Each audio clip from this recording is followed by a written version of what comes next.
start with your keynote lecture. Do I have your attention, please? Okay, thank you. Our second keynote lecturer is Professor Vladimir Kulić. I have a great pleasure to introduce him. I will read his short biography. And Professor Kulić is already with us in Iowa at this moment. I think it is early morning in Iowa. I will introduce him shortly, and then I will give him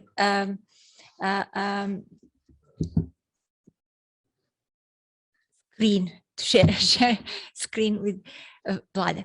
Vladimir Kulić is an architectural historian, curator, and associate professor of architectural history at the Iowa State University. He co-curated the exhibitions Toward a Concrete Utopia, Architecture in Yugoslavia from 1948 till 1980 at the Museum of Modern Art in New York, and Unfinished Modernizations Between Utopia and Pragmatism from 2012 to 2014. He wrote numerous journal articles and co-authored and edited 7 books, including Second World Postmodernisms, Architecture and Society under Late Socialism, Modernism in Between, the Mediatory Architectures of Socialist Yugoslavia from Jovis from 2012. He's the winner of the Exhibition Catalog Award from the Society of Architectural Historians in 2021, the Richard Schlagman Art Book Award from 2019, and the Bruno Zevi Prize for a Historical and Critical Essay in Architecture from 2010. He received numerous grants and fellowships, including those from the American Academy in Berlin, Institute for Advanced Study in Princeton, and CASVA, as well as 3 Graham Foundation grants. So please welcome Vlada Kulić. Thank you for being with us here today. Please join our meeting.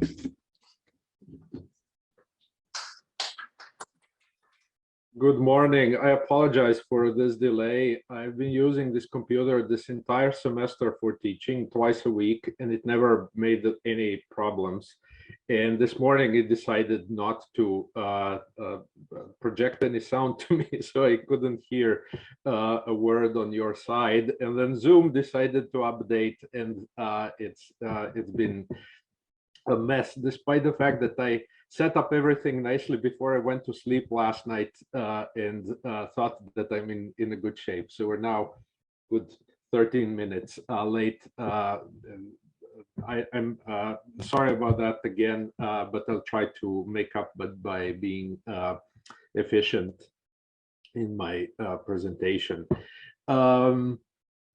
It's a pleasure to be back home in a way, even if only virtually. Thank you, Maria, for inviting me to give this keynote. I'm very sorry that I could not attend the rest of the conference because of the time difference, but it's the end of semester here, and I'm at school with various obligations with students all day, so it's rather unpractical for me to try to stay up all night to attend. You know, there's a 7-hour difference between here and Europe, and it's a bit difficult to handle everything at the same time. I've done that before. I have been at conferences in Australia and elsewhere where I had to get up in the middle of the night, but then it was a more convenient moment in terms of my other obligations. So without much further apologizing, I would like to start my presentation, and I will jump into my PowerPoint right away. Give me a second just to share the screen.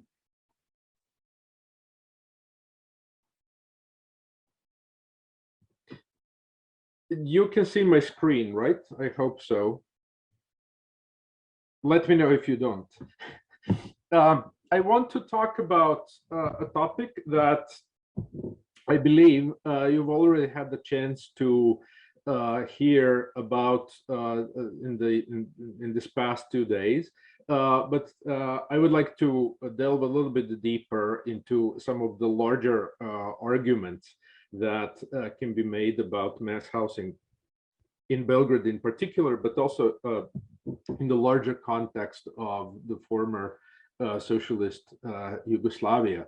I imagine that you may have heard already about the neighborhood called Cerak Vinogradi, which in 2019 was proclaimed the first protected housing neighborhood in Serbia. This was something that the media reported on quite widely as an unusual situation that went against the stereotypical images of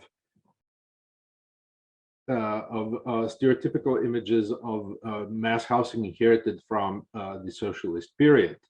And at the same time, the media also highlighted the fact that the drawings for the original design of this neighborhood were also included in the collection of the Museum of Modern Art in New York. So this additional validation also quickly made it into the news. I recently, when I was preparing for this talk, looked for some sources, and there were countless articles that actually talked about both of these moments related to Cerak Vinogradi. At the same time, the interesting thing is also that the market seems to evaluate or value the neighborhood itself. So the prices of apartments of space per square meter have also been reported to be considerably higher than the Belgrade average. You see again something from the online media, which says that the prices per square meter go up to 2,000 euros, as opposed to the average of 13 to 1,600 in Belgrade. This is obviously also infinitely higher than the national average in Serbia. Everywhere outside of Belgrade, prices are much lower than this.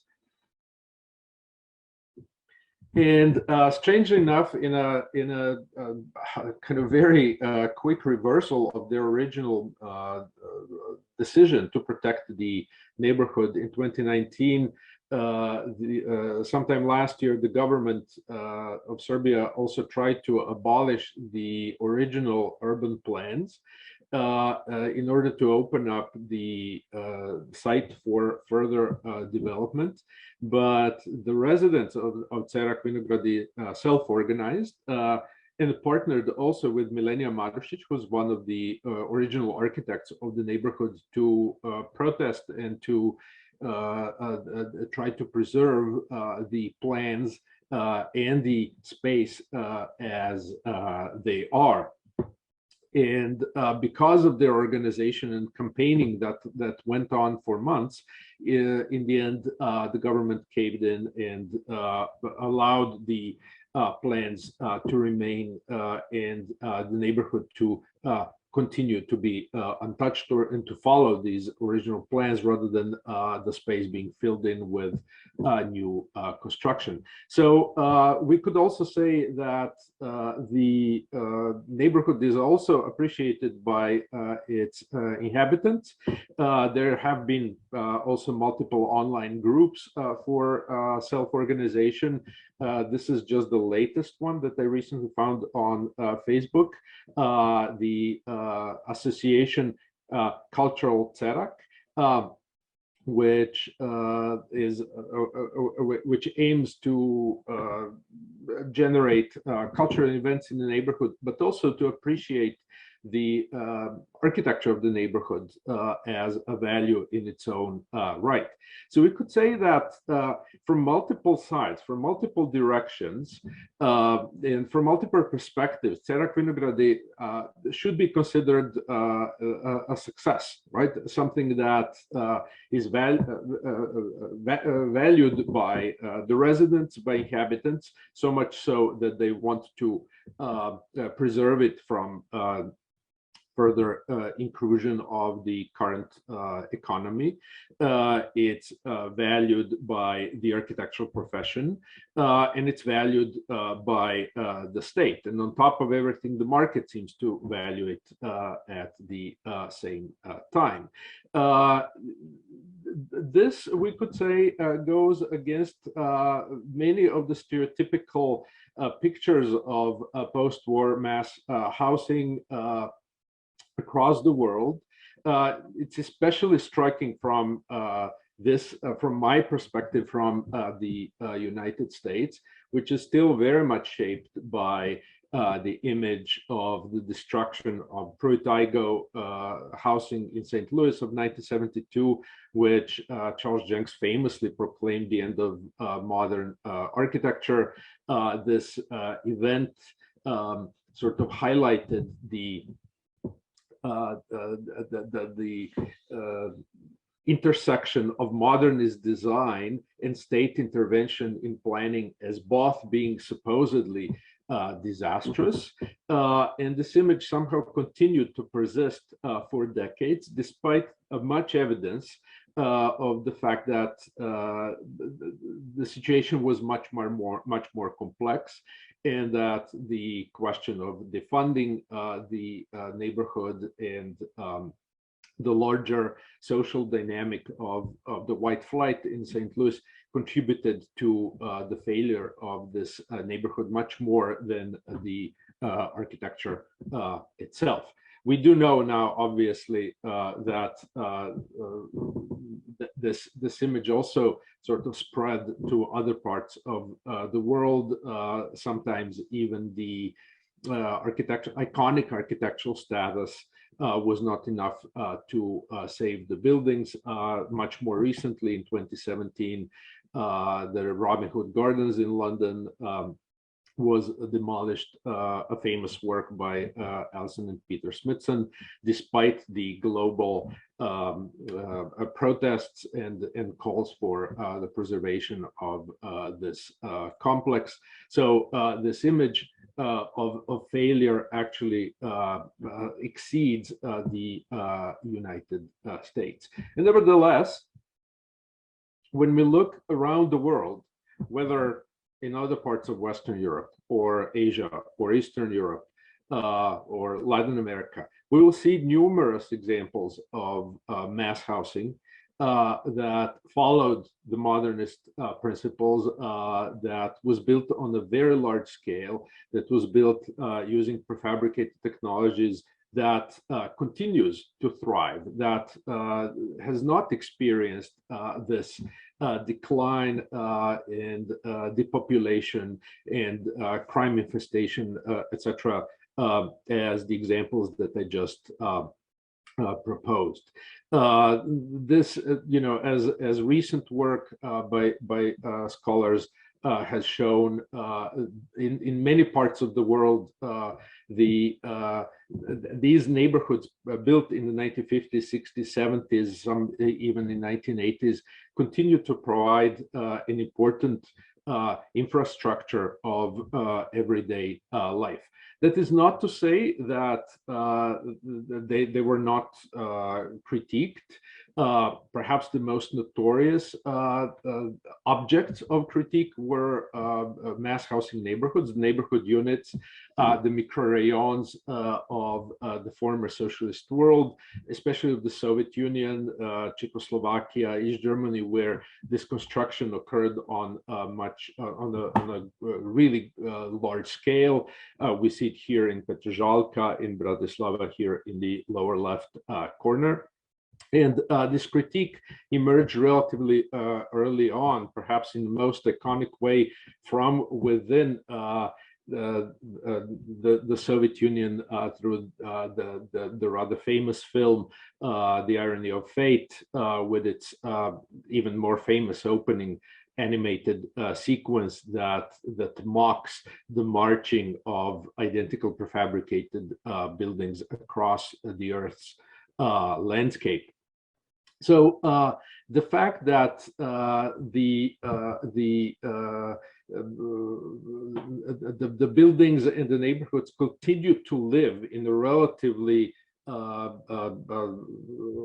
comfortable way was not entirely incompatible with criticism of specific architectural ideas and solutions, which sort of draws an interesting line in terms of the definition of this architecture as capital with capital A, something that is successful on the social level, that's being successfully inhabited, where life has taken root in a reasonably successful way, and the something that we appreciate as high design, as architecture with a capital A. And this divide between these two sides, between basic infrastructure of life that continues to operate more or less as intended despite problems, and something that we value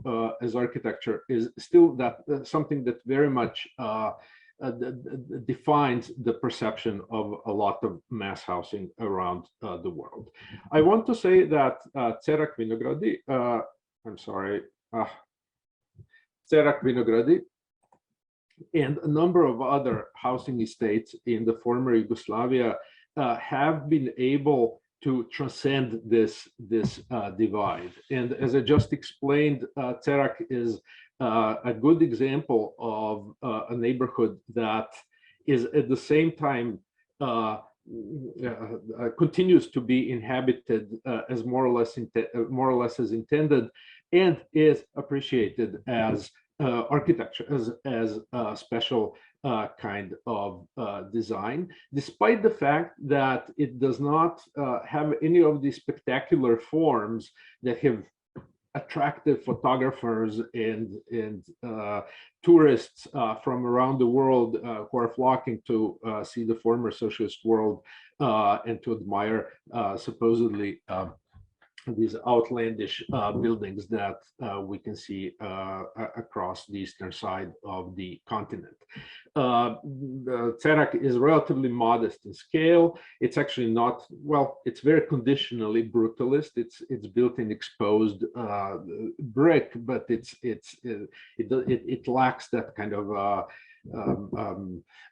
harshness of exposed concrete that we typically associate with brutalism. Its forms are relatively conventional and traditional, and it does not simply lend itself to that spectacularization that photographers have sought in the recent years, especially maybe the last 10 years, when roaming the former Eastern Europe. What Cerak is interesting for is its urban layout, its meticulous attention to detail in the design of urban spaces, something that was relatively unusual on the larger scale of mass housing in Belgrade, as well as in the former Yugoslavia, although not completely unique. And this is one of the factors that contribute to the neighborhood's continued successful functioning. Another reason why CERAC is appreciated are its flexible, open apartments that can be configured to different kinds of family configurations, and that appear to be much larger than they are. The dimensions are actually relatively modest. They are about 20% below West European standards for equivalent housing, and yet these apartments do appear larger than their relatively modest size would suggest. So what I want to do in this talk is to discuss CERAC Vinograd in the context, in the broader context of Yugoslav socialist society, as well as the architecture that was produced at the time. And I would like to posit the genesis of CERAC Vinogradi as a special ecosystem of design, we could call it. I have used this term before, but now I'm feeling even more justified in using it since last year, when Miles Glendinning published his monumental book, Mass Housing, that takes a look at mass housing from a global perspective.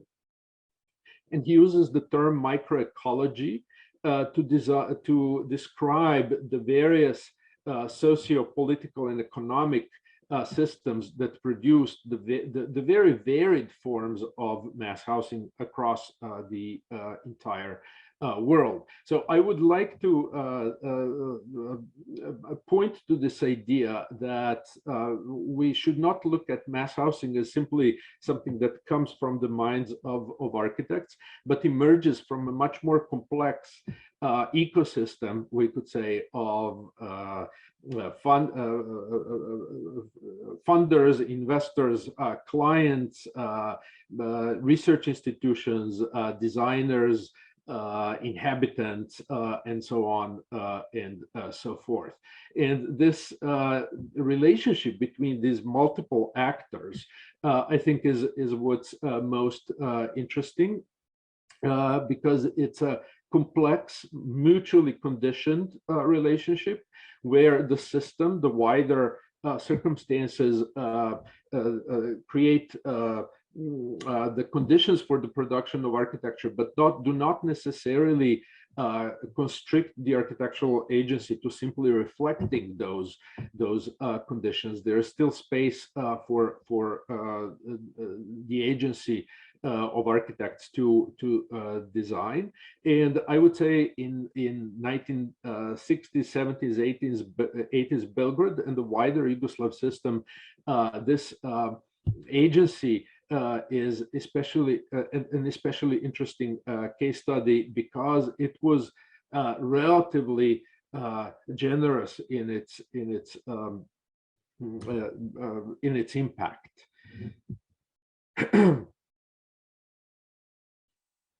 And to start unpacking the genesis of CERAC Vinogradi, I would like by looking at the evolution of the urban dimension first, because that is that most obvious dimension that we appreciate when we talk about this project. Like in many other parts of the world, in Yugoslavia, the post-war reconstruction and the construction of cities started very much following the principles of the Athens Charter, the modernist principles of towering the park, right? High-rise buildings surrounded by open space and abundant greenery.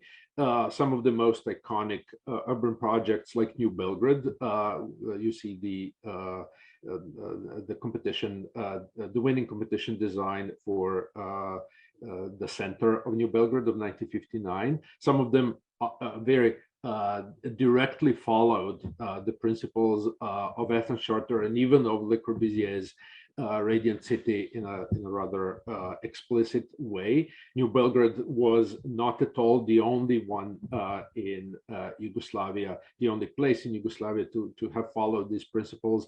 New Belgrade's twin, New Zagreb, was very similar in its basic urban design.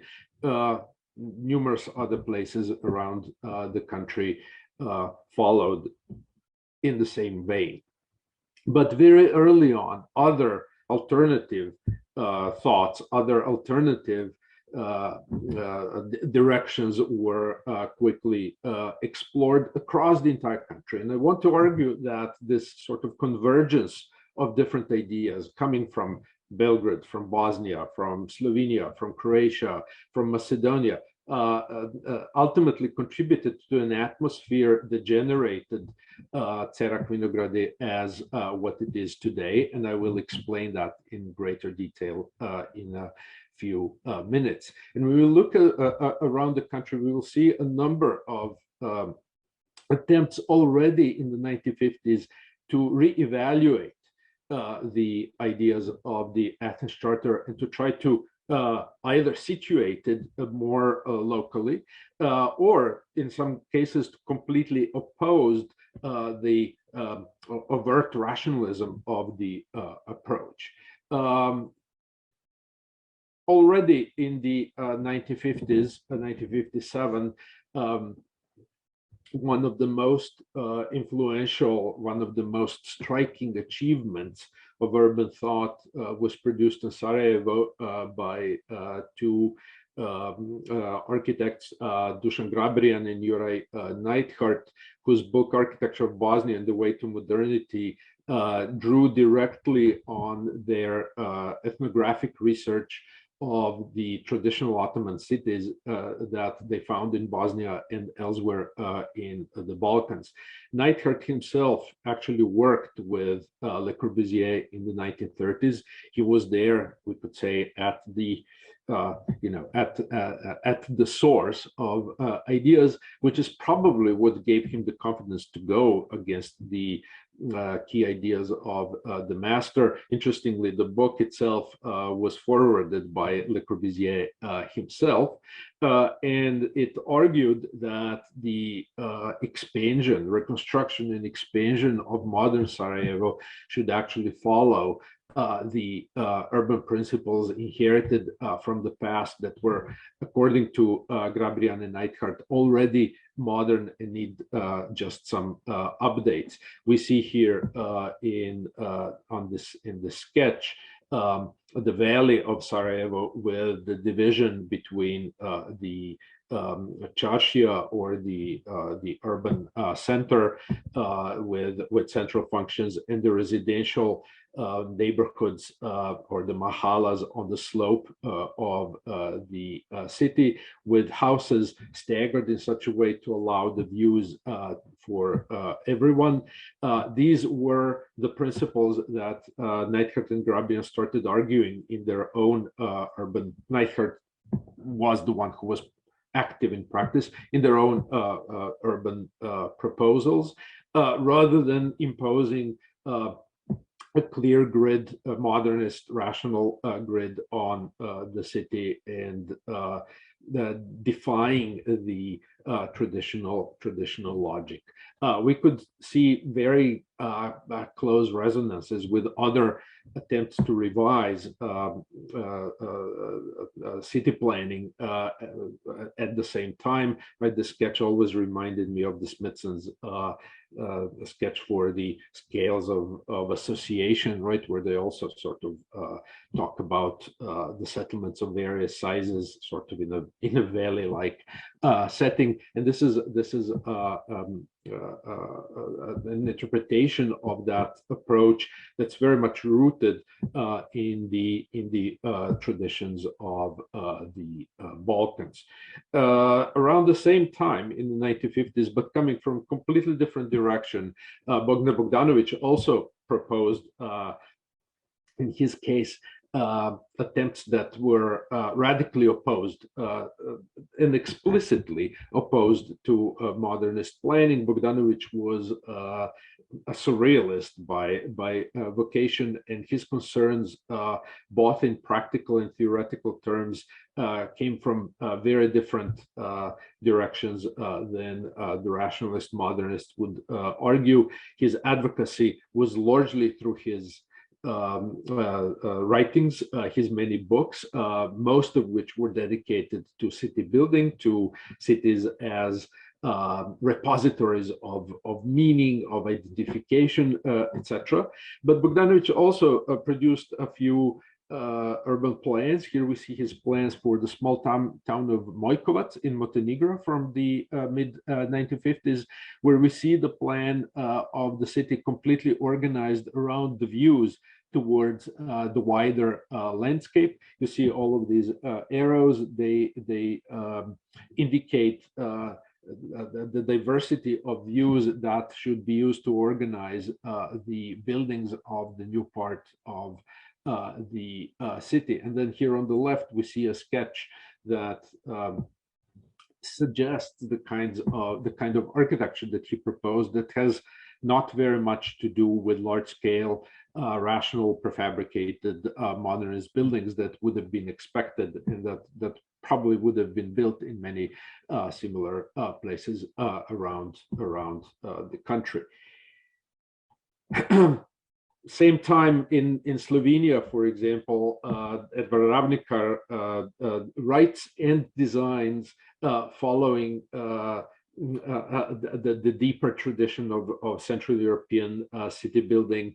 Ravnikar was the most prominent student of Jože Plečnik in Ljubljana, so it's understandable that he would build on Zite's ideas of urban rooms, but Ravnikar also was a collaborator, briefly a collaborator of Le Corbusier. So we see sort of the blending of seemingly incongruous ideas in his work to produce very intricate and very unusual urban environments. Here are his sketches from the central square of Ljubljana, which actually were built, realized.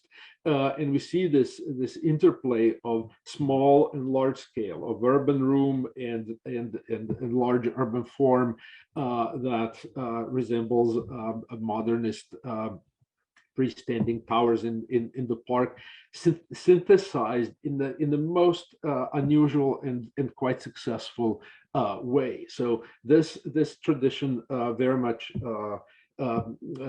persisted among Slovenian architects, as we're going to see in a second, and perhaps the most iconic project that will have influence on mass housing across the country. At the time when Ravnikar is starting to work on the Revolution Square in Ljubljana, Yugoslavia is also the site of one of the largest urban experiments of the time, the post-war reconstruction of Skopje, the Macedonian capital, that not post-war, post-earthquake, I apologize, the post-earthquake reconstruction of Skopje. If you remember, Skopje was destroyed in 1963 by a massive earthquake and then rebuilt under the auspices of the United Nations that used the city as a model project. Famously, the downtown was designed by Kenzo Tange and his team in collaboration with a group of Macedonian architects. And what Tange proposed was this large megastructural development that nevertheless built on the traditional motifs of the city gate, and the city wall, right? So those traditional elements of city building are here reinterpreted on a large megastructural scale to produce the master plan. So we see many different directions in terms of urban thinking impacting the ideas of city building across the country, right? Literally, we're talking about Bosnia, Slovenia, Serbia, Macedonia, and then in a second we're going to go to Croatia, where perhaps the most influential project on the urban level was constructed in the 1970s. Following the master plan, again, the winning competition design for the master plan of the new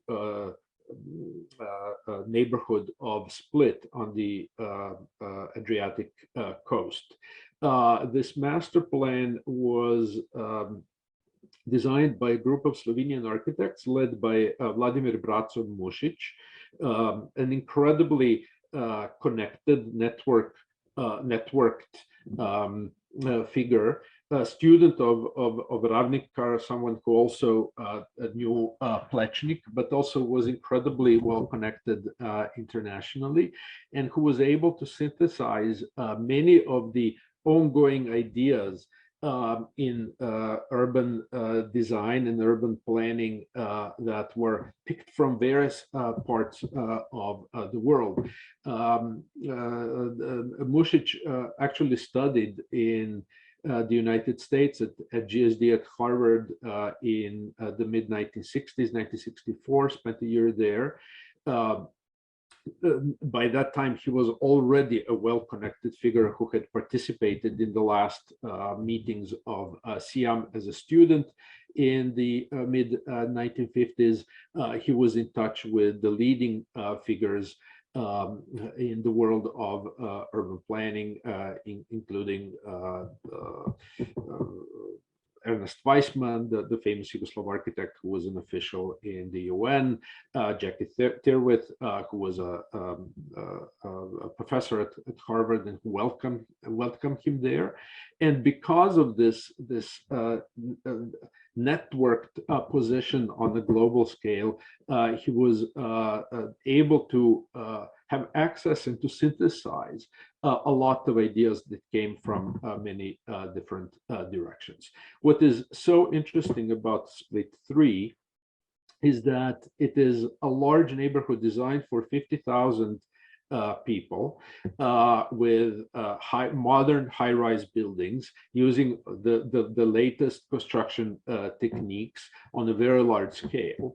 And yet, if you look closely, you will notice that the entire neighborhood is organized around a series of pedestrian streets, very tightly knit pedestrian streets that combine the large scale of rational modernist housing with the small scale of the traditional Mediterranean city. That kind of line of thinking coming from Ravnikar, from Plečnik, from Zite, is here again hybridized with the large scale of modernist undertakings to produce something that is quite unusual and rather unique. The entire project was organized around the idea of the return to the street as a social space, which is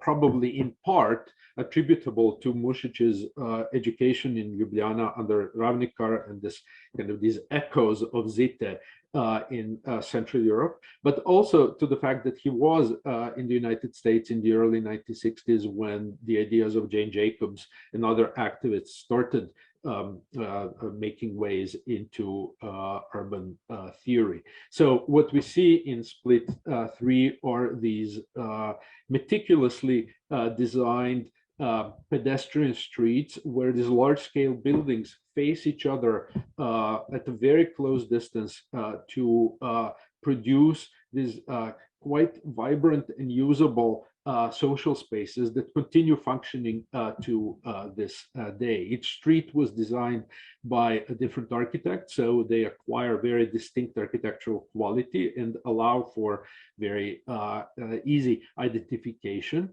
Here we see one by Ivo Radic.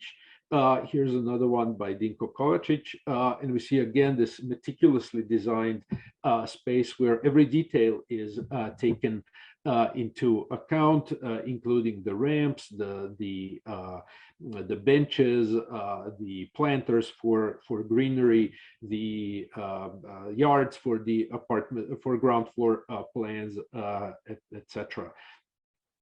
Split 3 was something that kind of functioned as a major media event, we could say a bomb in Yugoslav urban planning, specifically related to mass housing. Milenia Marušić and her late husband Darko were telling me how the architects really from all over the country flocked to see Split 3. And Split 3 was definitely influential in the Marušić's own design for Cerak that followed just a short time afterwards. Here's now a Google view, Google Maps view of Cerak, where we see this concept of the pedestrian streets and high-rise buildings replicated, but also reinterpreted in a different way. Rather than the kind of the uncompromising straight lines that we see in Split, that are actually the extensions of the grid of Diocletian's palace that is just a little bit to the west of this neighborhood. In Cerak, the streets actually follow the topography. They follow the terrain to produce much more curvy, much more organic structure that the Marušić's claimed came from their observations of how animals move through the landscape. This is a photo that they had in their archive of the project, showing how sheep move through the landscape following the mildest slope through the terrain, and they organized the neighborhood in such a way. But you also see here in this model how the combination of high-rise buildings on one side lower, on the other side taller, with a tight space in between, with ground floor apartment yards, with meticulous urban design, very much followed on the ideas of Split 3, amended by this different relationship towards the landscape. What is also very interesting about Cerak is, and you see that in this map, is the identity was not achieved by giving different architectural character to each street, but by the vegetation. Buildings are actually all the same in terms of their architectural expression. They're all clad in brick. Part of the neighborhood is in red brick, part of the neighborhood is in yellow brick. They all have similar sloping roofs, and yet each street is planted with a different species of trees. And they're named after that species. So it's actually the greenery, the vegetation, that imparts character and allows for identification of the inhabitants with their space. If you look closely, you will notice that the buildings, unlike in Split 3, also all have pitched roofs.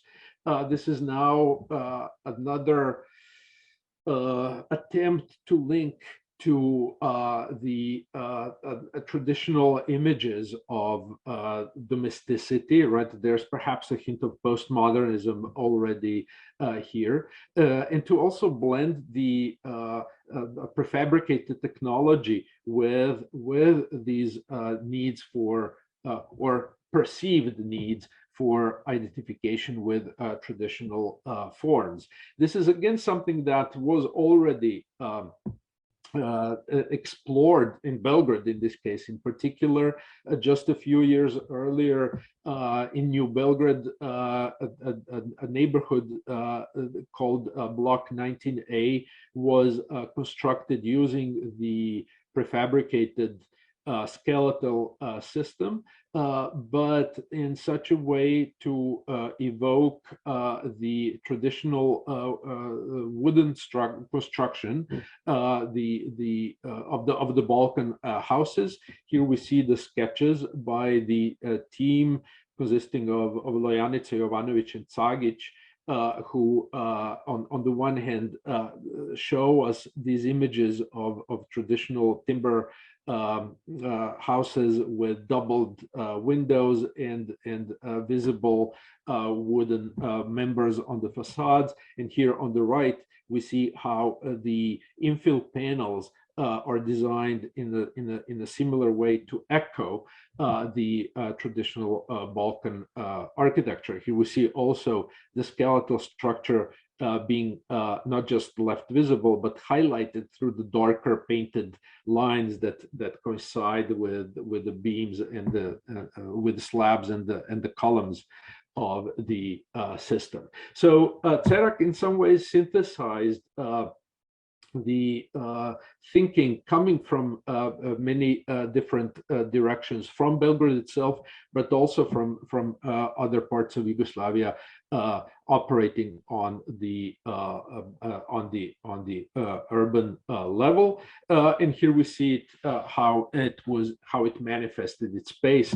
The image on the left is from the time of the construction of the neighborhood, and here on the right we see the neighborhood as it is today. So tightly packed and meticulously designed pedestrian streets, combined with this high-rise architecture that speaks to the traditional forms, and yet using the language of prefabrication. This meticulousness of design, I think, is also conveyed through this drawing, where we see the incredible attention to detail to every element of the urban equipment, the paving, the urban furniture that was designed by the team itself, down to typography that was used across the entire neighborhood. The second quality that is characteristic of Cerak are its apartments. And one of the most obvious and the most interesting features of the apartments are their, we could say, permeability, their openness to various kinds of circulation, to endless looping through the apartment, to various opportunities for you to circulate through the apartment in ways that I think are unprecedented on a larger international scale. Here we see a relatively small two-bedroom apartment, where we see this endless looping around the various groups of furniture and the various structural elements. We enter the apartment here, and then we're able to run loops through the entire apartment in many different ways. I could have extended this diagram even towards the outside, right? Because a lot of the apartments have either gardens on the ground floor or rather generous balconies on the upper floor. We could say there's a degree of topological complexity, right? To bring the term from mathematics, this looping through space is something that speaks to rather high complexity of the apartment's space, that then in turn generates possibilities for various flexible arrangements. At the same time, there is another quality, which is its openness within the apartment, but also towards the outside, and very strategic planning of all of the different elements in the space.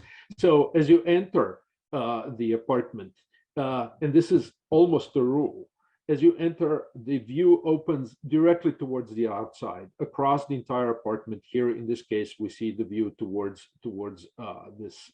I'm not sure if it's a balcony or a roof, but there's a tree, right, that you see as you open the front door. You do not enter into a dark little corridor, but the view opens towards the exterior. And then we see similar views extending across the entire apartment in many different ways, right? Either in this way or longitudinally, and very often aligned with openings. This applies in many different versions to different apartments. I will later show you other examples that follow these principles. This is something that ties CERAC to very specifically Belgrade developments that I will talk about in a second. CERAC, like many other neighborhoods in Belgrade and across Yugoslavia, had actually many different types of apartments. Here's another one, much smaller. This is a smaller two-bedroom, where again we see the looping, not as extensive as in the previous case, but nevertheless it's possible to move around the apartment rather freely, as well as these very long views. And again, front door directly aligned with this balcony, and again perpendicular views opening across the apartment as well. This is something that, these are the qualities of something that became known among architects who themselves labeled it the Belgrade Apartment. Not a type, a standardized type, which is something that we see especially across Eastern Europe, but we could say a species which has its own distinct features, but many different manifestations, many different varieties that manifest these principles. This Belgrade Apartment was the product of the larger phenomenon, larger ecosystem, architectural ecosystem, we could say, that again became known as the Belgrade School of Residential Architecture. That generated these ideas of the Belgrade Apartment. And ultimately, the Belgrade Apartment is the most important, and in some ways the only common denominator for everything that the Belgrade School achieved. This so-called Belgrade School produced many different neighborhoods across the city, across Serbia, and even beyond Serbia in various parts of Yugoslavia. These buildings vary to a great deal in terms of their urban layouts, in terms of their architectural aesthetics, etc. But the apartment design is something that connects them in a consistent and logical way. So now, what was this Belgrade School, right? When we talk about it, you know, we sort of understand that we bring up the ideas of, I don't know, Prairie School or Amsterdam School, right? This is the sense, rather than a formalized institution, right? Especially not only an institution that was related to the Faculty of Architecture in Belgrade, but was actually larger in its extent. Belgrade School, I want to propose, was to echo Miles Glendening's ideas of micro ecologies. Belgrade School was actually an entire ecosystem of design in which architects played an important role, but there were other important actors that did as well. And in this interaction between these different actors and systems and conditions, this repository of design knowledge, we could say, characterized as the Belgrade School emerged. This ecosystem had many different layers or levels. I apologize for my ugly diagrams that I'm going to show you in a second. I need actually to have someone properly design that for me. I just used PowerPoint to highlight it, but you know, it's tricky showing images to architects, so my apologies for that. So please pay attention to the content, don't look at the aesthetics. So Belgrade School and its various components. One important component were educational and research institutions. The Faculty of Architecture, obviously, a major one, a very, very important one, but there were others. There was the Institute of Architecture and Urbanism that is located within the building itself. The Institute for Materials Testing with its own housing center. That was the site, that was the location where housing was explored in relation to the technologies of prefabrication, and so on. There were some others, but these were the key ones.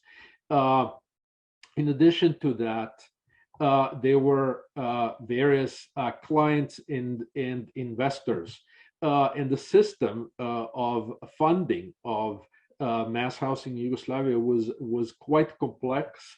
Glendenning, when he wrote about his chapter on Yugoslavia, I had the sense was overwhelmed by the complexity of the system, but he is right to claim that it was an incredibly intricate and complicated system, where we see funding coming from various bodies, organizations, and levels of government, typically on the local level, municipalities, cities, then also self-managing enterprises, the companies that funded housing for their own employees, large organizations like the Yugoslav People's Army, which was the largest investor in the entire country. That you know, in contrast to the stereotypical images of socialism, Yugoslavia was decentralized to an enormous degree, which produced this complexity. And in this context, the army was the only entity actually that was centralized on the federal level that could then pool resources on a very large scale. So in many cases, it overwhelmed or overshadowed other investors. Nevertheless, all of these different clients, investors were, we could say, coordinated by something called local housing communities that made sure that none of the new neighborhoods were exclusive in terms of their inhabitants. So Cerak, even though it was to a great deal funded by the army, also has inhabitants coming from other walks of life, including so-called solidarity apartments for low-income population whose housing would be funded by the municipalities. So that's the second layer or second element to the entire ecosystem. Another one were the various design offices and construction companies. This is obviously also an important layer because we're talking about the contracting level, where the design would often be implemented in relation to proprietary technologies of construction, and especially prefabrication. All of these large companies had their own design offices, and they also played a role in the emergence of the Belgrade School and the Belgrade Apartment. Another layer were the professional organizations and associations, the architects associations, whether on the level of the city of Belgrade or on the republican level or Serbia, or the federal level of the Union of Architects of Yugoslavia. Why? Because under the auspices of these associations, competitions were organized for the new housing. Practically all of the major projects that were constructed were put onto public competitions to select the design. And again, in sort of distinction to the stereotypical image of socialism, where everything is sort of top-down dictated, competitions played a fundamental role in the emergence of this collective knowledge of the Belgrade School, where architects really paid attention to all of the innovations that everyone contributed. Again, they were telling me how how they would religiously attend all of the exhibitions that would be organized after the competitions, and really seriously study all of the little innovations that exhibited projects would bring with them. And finally, okay, yes, so competitions. Yeah, I jumped the gun. My PowerPoint is not listening to me. And the final layer were architects themselves, right? So we're not talking about that individual level of innovation. There was an entire large group of architects who specialized in housing, who often worked in teams. You will see some names doubled. Marušić is the couple worked together with Borovnica. Others worked as well. Janica Jovanović, Cagić, Karadžić, Stepanović, etc. There were teams that often worked together. But these architects very often, we could say, floated between these other institutional actors. And their professional position could be rather varied. They could be officially employed in one place at a research institute or a faculty or the faculty of architecture, but then due to the fact that they won the competition in collaboration with a colleague who was employed somewhere else, they could work as a team under the auspices, for example, of a construction company. So there was a freedom to their activities, right, to their professional engagement, where their individual professional association did not limit them necessarily to working with their employer. So that allowed a degree of permeability to the system to produce this new architectural knowledge that we call the Belgrade School. This ecosystem produced a tremendous amount of research and tremendous amount of publications. We see just a couple influential ones. The Faculty of Architecture published a long series of books about housing, about the history of housing in Belgrade and Yugoslavia, etc., and learned the lessons, took the lessons from that history.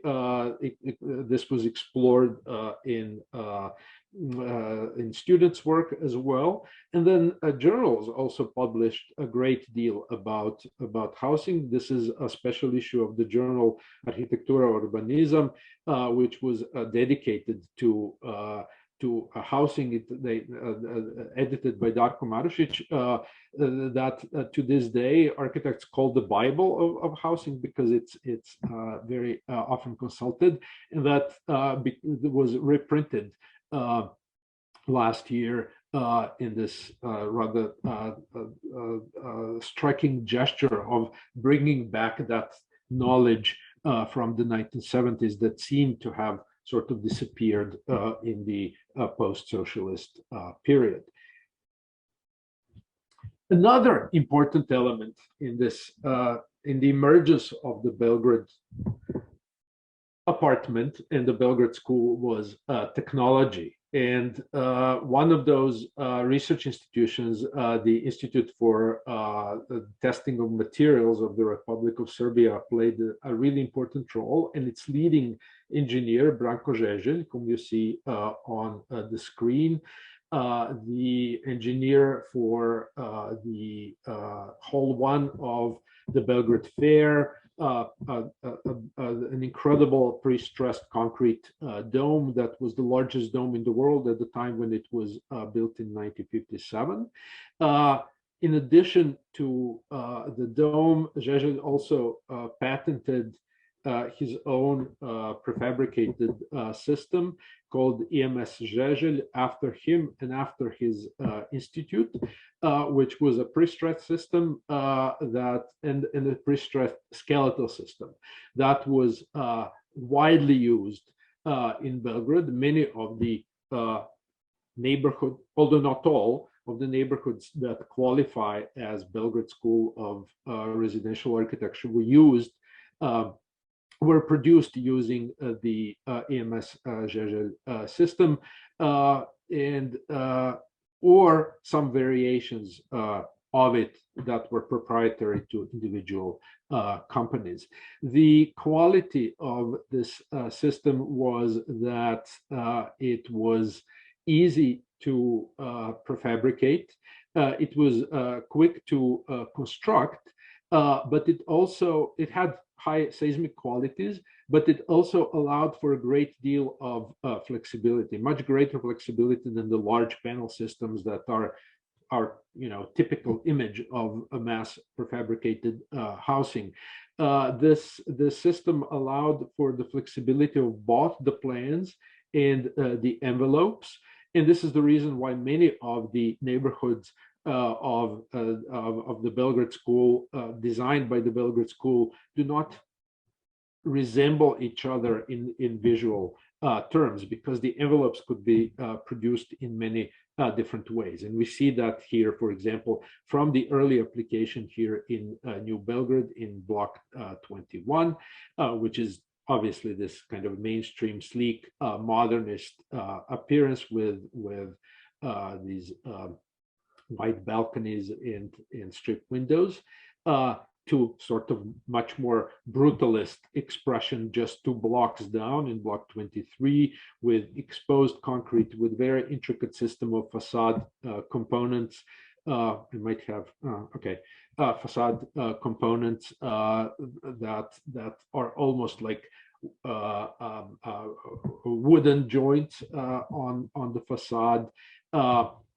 I've shown you block 19A across the street, right, which sort of hints at the traditional wooden architecture, to Cerak itself, where the exterior walls are clad in brick for a much warmer and more traditional appearance. So the system itself was the generator of much of the diversity that emerged out of the Belgrade School. In contrast to the diversity, these different neighborhoods nevertheless have apartments that follow all those principles that I just explained a second ago, the principles of the so-called Belgrade Apartment. which is, we could say, a rather unique achievement. Unlike in much of Eastern Europe, apartments in Yugoslavia were never standardized, so there was a great variety of layouts. There was even relative variety of sizes, although somewhat more modest than was common in Western Europe. But we could say that Belgrade apartments were also a unique species, even in relation to the West. Again, from my perspective in the United States, they are quite unusual because the standardization in the capitalist or hyper-capitalist system of the United States occurred not because of the top-down incursion of the state, but because the market standardizes the product. So in my 20 years in the United States, I have lived in many different apartments that basically followed one or two or three layouts without much divergence from them. In that sense, the Belgrade apartment is also quite unusual on the wider global scale. The sort of the indoctrination, we could say, in this dedication towards designing apartments started from an early age, from student days. Here we see student designs for apartments from academic year 1969-1970. You will notice the great deal of flexibility of these apartments already, because their teachers were practicing that already in their work. And you see a very kind of telling, very characteristic diagrammatic language of representation that was developed, that communicated these apartment diagrams very effectively to the people who were educated to read them properly. The variation in terms of design was endless. Here are some of the sketches of Alexander Stepanovich's a project with his team for Block 23. When we were working on the MoMA exhibition, he gave us basically a stack of these of such drawings, really quite striking sketches, which demonstrate the tremendous amount of time and design thinking that went into the combinatorics of how the space is organized. Again, the endless varieties, the endless variations on some key themes are visible in the work of other architects. Here's here are a couple of pages from Lojanica's article in that special issue of Architectura Urbanism, where again we see a grid, right, a modular grid with endless variations in terms of apartment layouts, and yet following all of those basic principles that we already talked about. And here we see again variations in practice by the team of Lejanica, Jovanovic, Cagic, where they designed a large neighborhood in Novi Sad in Vojvodina, not far from Belgrade, using the proprietary system of the company called Neymar, which patented its system. Okay, sorry. I'll speak about that in a second. Patented a system of hollow columns that could be used to pass the ducts and other kinds of installation. By the 1970s, the drive towards flexibility of the apartments also emerged. One specificity of the Yugoslav housing system was that once people acquired the apartment, the mobility was not as available as maybe in the West. So typically families would occupy the space with all of the different changes in the family structure. So in this case, we see both in CERAC and in Block 19A, the reconfigurations of the same apartment plan to accommodate different dynamics in the family. For example, in this case, we see here on the left how children's bedrooms are next to the parents' bedrooms when the kids are small. And then later on, as they grow up and become maybe high school students or university students, their bedroom is close to the entrance. So each generation has a bit more privacy.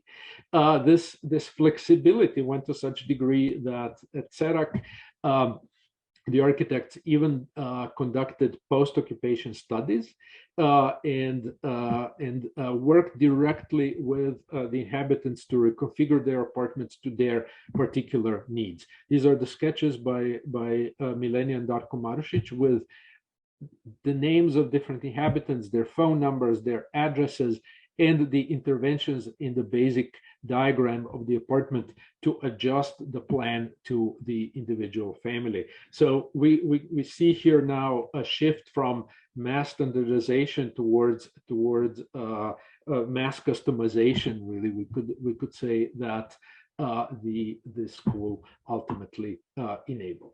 Why is this? So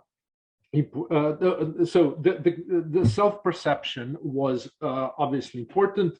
The architects themselves defined some of the key features as extended circulation and roundabout circulation. We see that here in plans where the dining table is usually the heart of the apartment that occupies this kind of vague space that we could say is the dining room, but it's also some kind of hallway that connects the entire apartment. Again, this looping circulation is present as well. This roundabout circulation here, completely different design in Novi Sad, right, by a completely different team, but we see this endless circulation. And then the meticulous attention to opening the views through the apartments. This apartment is really quite beautiful in terms of its economy, right? Everything is very, very tightly packed and seems quite compact and streamlined, but then its spatial qualities are quite outstanding. I want to argue that the Belgrade apartment ultimately could be defined as a hybrid of two modernist tropes of the open plan and of very rigorous functionalism. Functionalism obviously was necessary because of the relatively limited sizes of the apartments, the various anthropomorphic standards like those preached by Ernest Neufert were indispensable tools for the architects. I remember this was the absolute first book that I had to acquire when I became student in the late 1980s. This is not really something from my American perspective, this is really not something where that architects in the United States start with designing because of the much more generous spatial standards, right? You don't have to study how much space you need for a chair if you have the ability to design houses that are 200 square meters, and that's kind of not an unusual standard. In Yugoslavia, obviously, that was not the case. It was important to use space as efficiently as possible. And when we look at some of these plans, we see that very clearly, right? There's only just about enough space to pass through different parts, different elements of furniture and structure without much leeway, right? So functionalism was extremely important. And yet these spatial qualities were achieved at the same time. Now, neither of these ideas is especially new, right? Both are the tropes of the modernist architecture. But I want to say that the idea of the open plan, which we could read in the Belgrade apartment, which was achieved due to the skeletal system, actually was never combined with rigorous functionalism in such a way before, right? We could say that the IMS-Jeju system is a sort of realization of Le Corbusier's Maison Domino ideal, right, of skeletal, flexible skeletal structure that will allow the fluidity of space. But when we look at classic modernist housing, we very often overlook the fact that the qualities of spatial fluidity were typically reserved for high-end luxury housing. Sorry, here's Miss van der Rohe, right, as a good example of an open flow, open plan and flowing space as it gets, where this endless looping and openness of the space is achieved in the Villa Tugendhat, right? A super luxurious villa for wealthy industrialists. But when we get to the level of individual apartments, that flexibility and openness of space declines to a great deal. Here we are looking at an apartment plan for Lakeshore Drive Towers, actually luxury housing itself, and yet this openness and flexibility of space simply disappeared, despite the fact that the spatial standards are much more generous than what we find in Yugoslavia. So what the architects in Belgrade managed to achieve through their rigorous iterative research into apartment design was to marry two modernist tropes that somehow coexisted independent of each other for a very long time, and to actually bring them, we could say, to the masses. We see that here. Oops, sorry.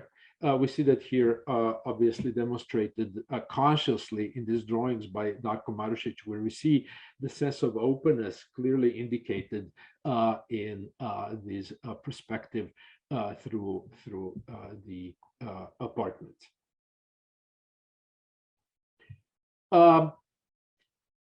What I want to say a couple of concluding words, because I think we're at the end of my time, and I'm sure you had a very long day. So let us finish.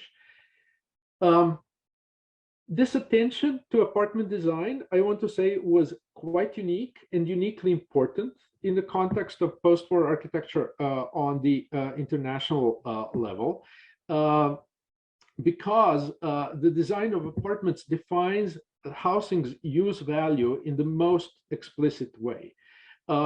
We could say that flexible area apartments with spatial qualities compensate for their modest dimensions, contribute to the comfortable unfolding of life, perhaps even more than the comfortable urban dimension. And yet most discussions about mass housing have been across the world about this urban dimension, and perhaps even more about the exterior appearance of buildings in housing neighborhoods.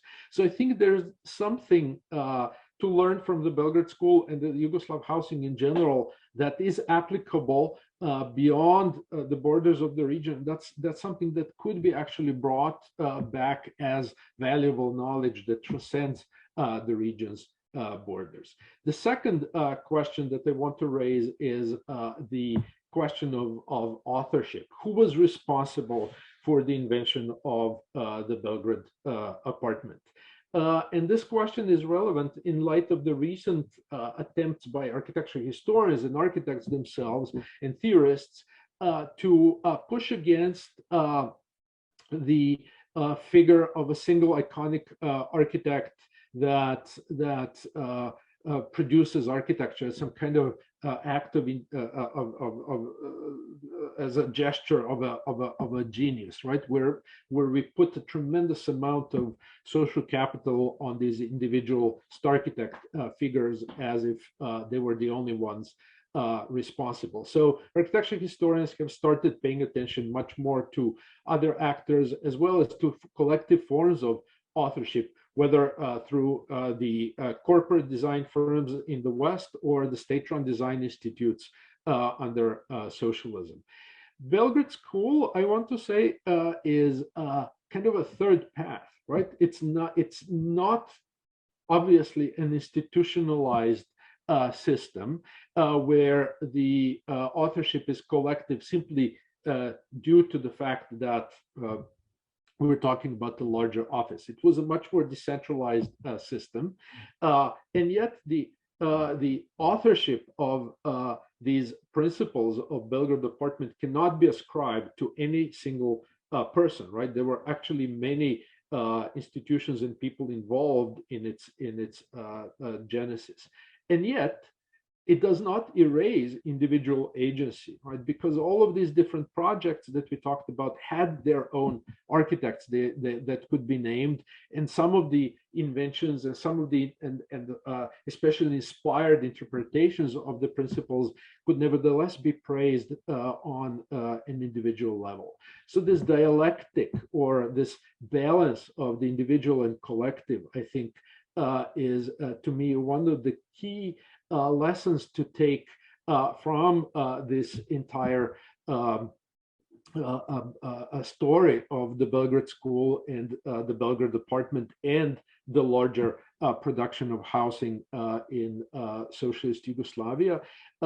This dialectic between collective and individual is perhaps something that we need to try to reestablish on a larger scale for a more equitable housing as well as a more equitable profession. Thank you very much.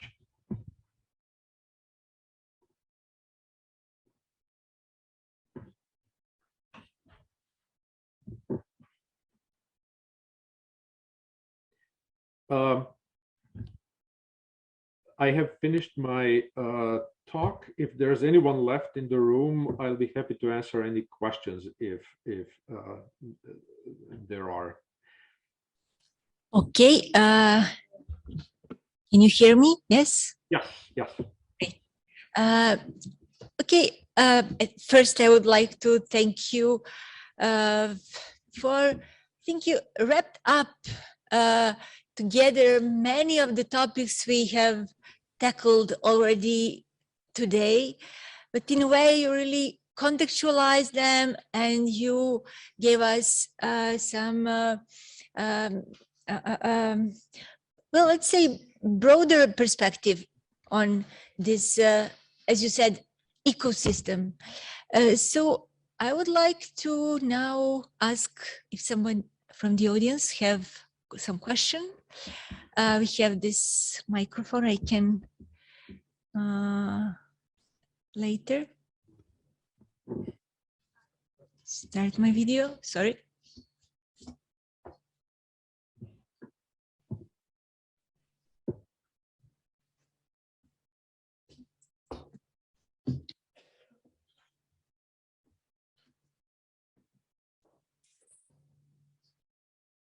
Okay, it works.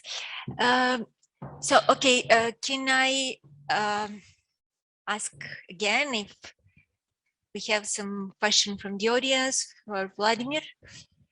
Okay, Konstantin Kalfov. Okay.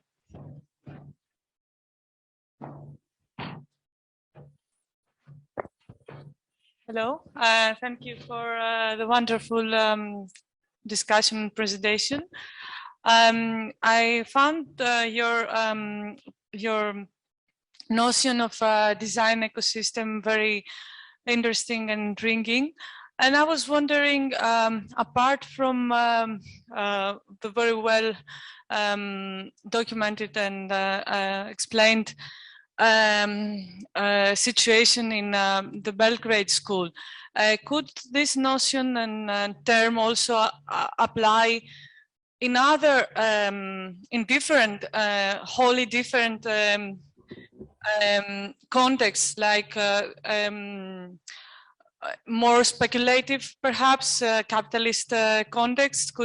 Could we apply, of course, with different actors and players, but could we apply the same term, perhaps? I don't know if my question was formulated very well, but yeah, yes, absolutely, yes, and that was I think the background message that I was trying to convey, right? That the production of architecture is should never be attributable to a single actor, right? As we typically like to do, and that mass housing in particular is that in the case of the mass housing in particular, this broader dimension of social production of housing is especially important, right? And I think, you know, I was very struck. I used this term already in a talk that I gave about a year ago, and I apologize to whoever may have heard it already last year. This is a much more expanded version, but I used this term already, and then I started reading Miles Glendening's book, where he uses that term as well, uses microecology in a relatively casual way, but I still think it's revealing. And I think this is something that really needs to start to be theorized by architects and architecture historians, because I think that no architecture is produced without that kind of ecosystem, right? There's always an ecosystem that produces architecture, right? Even in the most sort of iconic cases of buildings, right? When we think of the Prairie School, for example, right? It's always, there's always the figure of Frank Lloyd Wright at the top, but then we tend to forget that there's a particular type of client that for whom Frank Lloyd Wright work, right? And without the client, there would never be the Prairie School, right? And then there are also the entire world of construction industry, of contractors, craftspeople, etc., that are necessary in the entire story. Not to mention the financial system that enables, right, that feeds into the production of architecture. So yes, you're absolutely right. My sort of subliminal message that I try to make is that we need to pay attention to this in a much more serious way. I'm thinking that this is a more extended theorization of Beatrice Colomina's collaborations. Since you mentioned also Frank Lloyd Wright, all the collaborations with other architects and clients and investors, but then you moved a step forward to extend much more this notion of different institutions, etc., that enable architecture in different ways. So thank you for this. It was very enlightening and insightful. Thank you for your answer also. Thank you very much.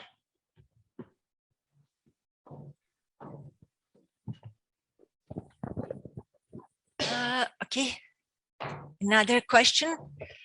Vlatko Korobar, professor. Okay, here's the mic. Thank you very much for your lecture. I don't have a question, I have a suggestion to make your ecosystem even more complicated. I think it's missing one very important element, which is what we used to call, used to translate as the self-management community of interest in housing. So when you put that in your ecosystem, nobody will know what it means, but it means, that the system is more complete, because that was an institution that was a mediator between your the self-management enterprises that you mentioned and the construction firms. So this is just a suggestion that you might add it once you start making it, to look a little bit more fancy than working version. I think you must add those, because they were a very important part of the system. So yes, you're absolutely right. It's my fault that I abbreviated. It's actually in the PowerPoint, but I abbreviated just to, there was that little asterisk of housing community. I didn't kind of include the entire name, community of interest, right? Because it would take me, I was over time anyway, and it would take me a very long time to explain. So, but thank you. That's a very important argument, right? That there was the coordinating body in the larger self-managing system. That was my little asterisk in the corner of the slide. That brought the entire system together, right? That coordinated designers, clients, investors, contractors, construction firms, etc. So thank you for that. This is something that I'm trying to untangle as a historian myself at the moment a little bit more. I know that Miles Glenning was completely befuddled by it because of the complexity of the entire system, but you're absolutely right. It was a very important actor in the story.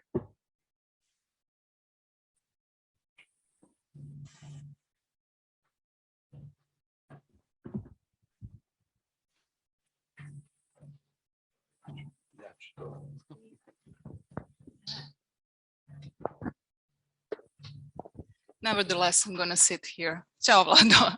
So I'm going to complicate further and add to what Vlatko suggested, the periodization.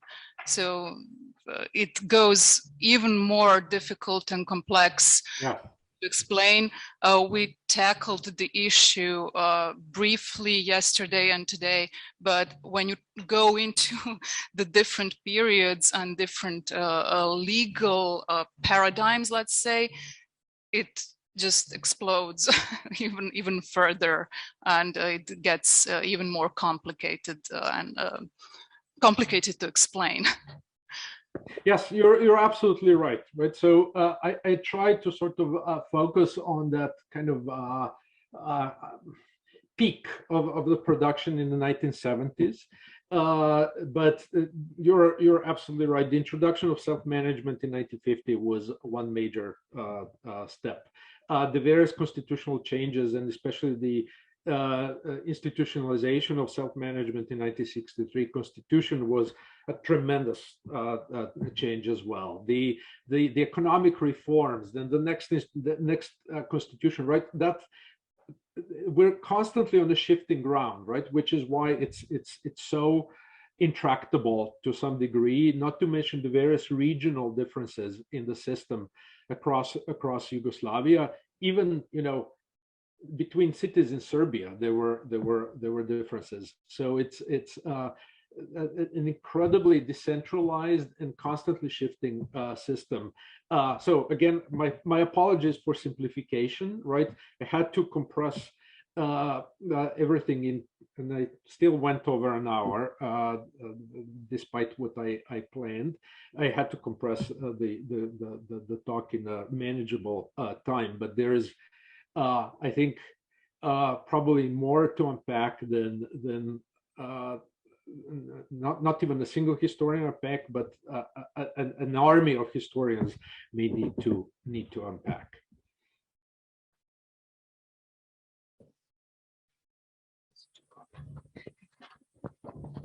And that is also one of the reasons why I want to talk about this as an ecosystem, right? Because ecosystem is something that evolves, and this evolution is where it's never a static situation is incredibly important. May I add something? I mean, it's getting more and more complicated, but I think this issue is also very important for the audience to understand the whole context and to have more insight to the processes that were going, especially in the 70s. Most of the apartments, more of the flats were privately owned. And interest communities, as you said, or association or institutes, however we can translate them, and the banks in the whole system forced even the owners to buy the apartments they lived in. So in the late 80s, more than 80%, 86% of all apartments in Yugoslavia were privately owned.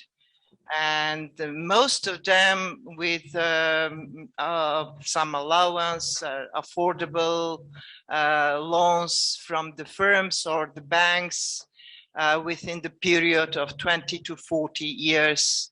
So they could really buy very of big quality apartments to live in and to buy. And so we ended when Yugoslavia fall apart with 86% of all the apartments privately owned. That's very important also when talking about this context of, you know, ecosystem. Thank you. Yes, absolutely, right. That's again another of the misconceptions about socialism, and not just in Yugoslavia. The rate of private ownership and even private construction. You know, even the Soviet Union actually produced 60% of housing that was privately owned individual homes, despite the 100 million apartments, right, that were in collective buildings. So that's absolutely an important aspect to the story as well. Thank you. This was just a very quick question. You said that people were, I think, pushed or forced to buy, pushed, and helped to, yeah, helped to, yeah, and just a question: why that? No, not forced, but like it was advised to have this transformation. What was the purpose of that? Why this happened? Why it was better that people would own the apartment and not being collectively like state organized? Why it is seen as a better option? I don't know about the situation, and so I'm curious about the private property and the attitude towards private property. It was in the middle, you know, because the maintenance of the collective and shared spaces were the policy of these interest communities, but the apartments itself were, you know, privately owned, and they were inherited in families. Thank you.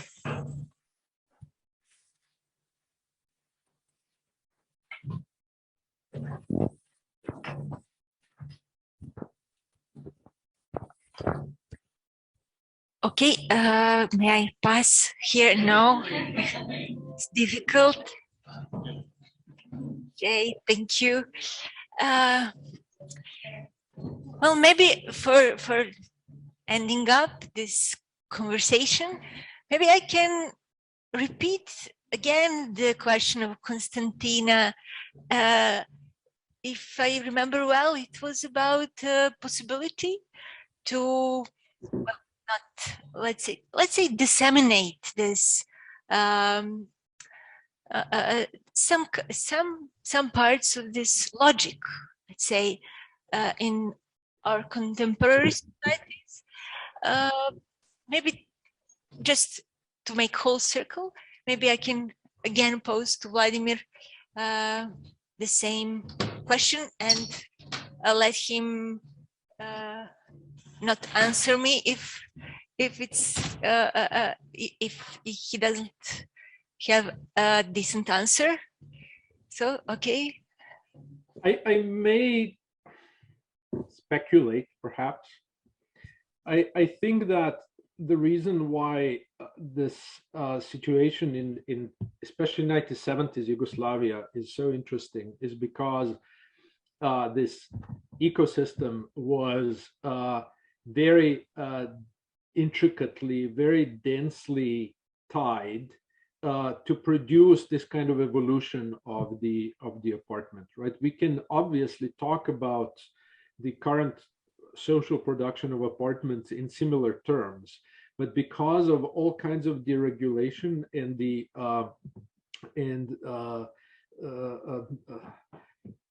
how do we put it, the dominance of the market, I think the complexity of the system is much lower, so it's harder to observe the entire system as an intricate ecosystem that evolves, right? We can absolutely talk about the current production of architecture in the same terms, right? In terms of an ecosystem, but because of